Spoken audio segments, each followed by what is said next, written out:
सोनिया गांधी आई, जबरदस्त रिस्पांस हुबली में उनकी सभा को मिला।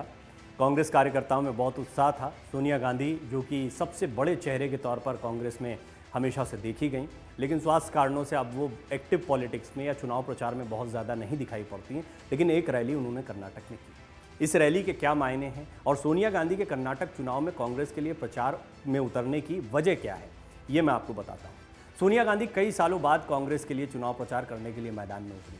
कर्नाटक में 10 मई को होने वाले विधानसभा चुनाव के लिए राज्य में बीजेपी और कांग्रेस ने चुनाव प्रचार में पूरी ताकत झोंक दी। कर्नाटक चुनाव में जीत हासिल करने के लिए कांग्रेस जमकर प्रचार कर रही है। कांग्रेस की पूर्व अध्यक्ष सोनिया गांधी भी प्रचार में उतर आई। इससे पहले पूर्व अध्यक्ष राहुल गांधी के साथ साथ प्रियंका गांधी ने कमान संभाल रखी है, लगातार रोड शोज कर रहे हैं। मल्लिकार्जुन खड़गे जो लोकल चेहरा हैं, कर्नाटक के ही राष्ट्रीय अध्यक्ष हैं, अब वो तो हैं ही। राहुल, प्रियंका, मल्लिकार्जुन खड़गे समेत कई दिग्गज नेताओं ने पूरे जोर शोर से चुनाव प्रचार किया।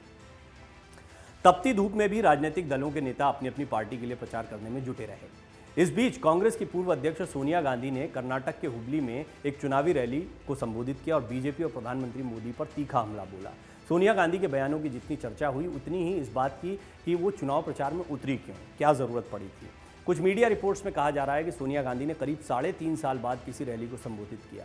कर्नाटक के पहले हुए तमाम चुनाव में स्टार प्रचारक होने के बावजूद भी उन्होंने प्रचार में हिस्सा नहीं लिया। दरअसल सोनिया गांधी कई साल बाद कांग्रेस के लिए चुनाव प्रचार करने के लिए मैदान में उतरी। सोनिया गांधी हाल तक कांग्रेस की अंतरिम अध्यक्ष थीं, लेकिन वो बीते करीब 1 दशक से अपनी जिम्मेदारी पार्टी के दूसरे नेताओं को सौंपती जा रही थीं। लेकिन राहुल गांधी हमेशा से चुनाव प्रचार में जुटे हुए हैं और पार्टी कार्यकर्ताओं में लगातार बात करते रहे। भारत जोड़ो यात्रा के बाद से पार्टी नेता ही नहीं बल्कि राजनीतिक विश्लेषक भी राहुल गांधी को कांग्रेस का सबसे बड़ा चेहरा बता रहे हैं। कई विश्लेषक दावा करते हैं कि राहुल गांधी को इस जगह तक स्थापित करने में सबसे अहम भूमिका उनकी मां सोनिया गांधी की रही है। राहुल गांधी की भारत जोड़ो यात्रा के बाद छत्तीसगढ़ में हुए कांग्रेस के 85वें अधिवेशन में सोनिया गांधी ने कहा था कि भारत जोड़ो यात्रा के साथ मेरी पारी की समाप्ति हो सकती है। ये पार्टी के लिए एक महत्वपूर्ण मोड़ है।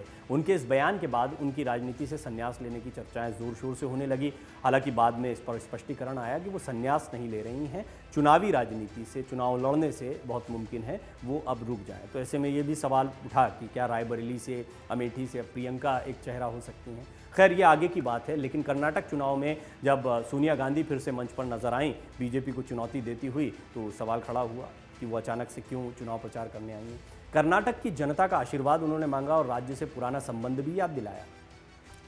उन्होंने वापसी के बारे में बहुत महत्वपूर्ण बातें कही। देखिए, उसके लिए वहाँ चेहरा बहुत ज़रूरी है। उन्होंने पहले तो इंदिरा गांधी का जिक्र, अपनी सास का जिक्र किया। उन्होंने भी चिकमंगलूर से वापसी की थी और इसी तरह से बेल्लारी से वापसी की थी सोनिया गांधी ने। उन्होंने बेल्लारी में किस तरीके से उनको चुनाव जिताया गया, इसका भी उल्लेख यहाँ पर किया। हुबली में चुनावी सभा को संबोधित करते हुए उन्होंने कहा था कि आपको नहीं लगता कि आज जो सत्ता में बैठे हैं, डकैती करना ही उनका धंधा हो गया है। 2018 में आपने इन्हें सत्ता तो नहीं सौंपी, लेकिन इन्होंने डकैती डालकर सत्ता हथिया ली। आप ही बताइए कि आप किस पर भरोसा करेंगे, चंद लोगों को फायदा पहुंचाने वालों पर या सभी के उत्थान के लिए संघर्ष करने वालों पर। सोनिया गांधी 1998 में पहली बार कांग्रेस की अध्यक्ष बनी थी। उनके अध्यक्ष रहते केंद्र में कांग्रेस की सरकार बनी, डॉक्टर मनमोहन सिंह प्रधानमंत्री बने, लेकिन पार्टी की धुरी सोनिया गांधी ही बनी रही। अब पार्टी के अध्यक्ष मल्लिकार्जुन खड़गे हैं, पार्टी के केंद्र में राहुल गांधी हैं। ये दोनों नेता कर्नाटक के चुनाव प्रचार में खासे सक्रिय भी हैं। कर्नाटक के चुनाव मैदान में प्रियंका गांधी भी दमखम झोंकती नजर आ रही हैं। ऐसे में पार्टी की सेंटर स्टेज से हटने का संकेत देने वाली सोनिया गांधी को प्रचार के आखिरी दिनों में मैदान में क्यों उतरना पड़ा, ये सवाल राजनीतिक गलियारों में पूछा गया। जानकार ये भी मानते हैं कि कांग्रेस के जीतने की संभावना के चलते कर्नाटक में गांधी परिवार को सामने लाया जा रहा है, ताकि स्थानीय नेतृत्व के साथ साथ केंद्रीय नेतृत्व भी नजर आए। ये 2024 की तैयारी भी है, ये विपक्षी दलों को साथ जोड़ने की तैयारी भी है, ये सोनिया गांधी के चेहरे की विश्वसनीयता को सामने रखने की तैयारी भी है, क्योंकि सोनिया गांधी में वो ताकत है कि वो विपक्षी दलों को एक मंच पर ला सकती हैं। यूपीए 1, यूपीए 2 के दौरान उन्होंने ये करके दिखाया है। वरिष्ठ राजनीतिक विश्लेषकों का कहना है कि लोकसभा और राज्यसभा में कांग्रेस का नेता चुनने का अधिकार संसदीय दल के नेता को होता है और उस भूमिका में सोनिया गांधी अब भी हैं। उन्होंने मल्लिकार्जुन खड़गे को राज्यसभा में नेता नियुक्त किया था। सोनिया गांधी अपनी इच्छा सामने रखती हैं, वो चाहती हैं कि 70 के बाद सक्रिय राजनीति से किनारा करके अच्छा उदाहरण दें, लेकिन व्यवहारिक राजनीति की अड़चनें हैं, इसमें कांग्रेस की थोड़ी दुविधा नजर आती है। आप या तो सक्रिय हो सकते हैं या नहीं हो सकते हैं। 2016 में जब सोनिया गांधी 70 साल की थी, तब भी उन्होंने ये इच्छा जाहिर की थी, लेकिन राहुल गांधी के भविष्य को लेकर असमंजस की स्थिति बनी रही, तो वो अलग नहीं हो पाई थी। राजनीतिक विश्लेषकों का मानना है कि सोनिया गांधी की स्वीकार्यता के कारण ही आज भी उनकी जरूरत महसूस होती है। आज कांग्रेस के अंदर कोई सबसे स्वीकार्य नेता है तो वो सोनिया गांधी है। इसका उदाहरण ये है कि उन्होंने जब 2004 में प्रधानमंत्री बनने से इनकार कर दिया और डॉक्टर मनमोहन सिंह को पीएम बना दिया, तब से उनकी स्वीकार्यता देश में और बढ़ गई। हमारा देश ऐसा है कि जब कोई त्याग करता है तो उसका सम्मान किया जाता है। सोनिया गांधी की इस त्याग को बहुत बड़े पैमाने पर कांग्रेस ने प्रमोट किया। आज भी आपको कहते हुए कई लोग दिखाई देते हैं, कई नेता कांग्रेस के कहते हैं कि सोनिया गांधी वो हैं जिन्होंने प्रधानमंत्री का पद त्याग दिया। अक्सर देखा जाता है कि सोनिया गांधी चाहे पार्टी अध्यक्ष रही हों या नहीं, अहम मौके पर वो कांग्रेस की कमान संभालने सामने आती हैं या उनकी ज़रूरत महसूस की जाती है। कर्नाटक चुनाव भी कांग्रेस के लिए करो या मरो की स्थिति माने जा रहे हैं। यहाँ सत्ताधारी बीजेपी और कांग्रेस के बीच सीधा मुकाबला है। बीजेपी की तरफ से पीएम नरेंद्र मोदी खुद बढ़ चढ़कर चुनाव प्रचार में हिस्सा लेते रहे। ऐसे में उनके जैसे लोकप्रिय नेता की बराबरी करना कांग्रेस के लिए चुनौती है। लिहाजा कांग्रेस ने भी अपना ट्रम्प कार्ड यानी सोनिया गांधी के चेहरे को यहाँ पर सामने रखा है। हुबली धारवाड़ में, जो कि जगदीश शेट्टार का चुनाव क्षेत्र है, यहाँ से उन्होंने प्रचार किया।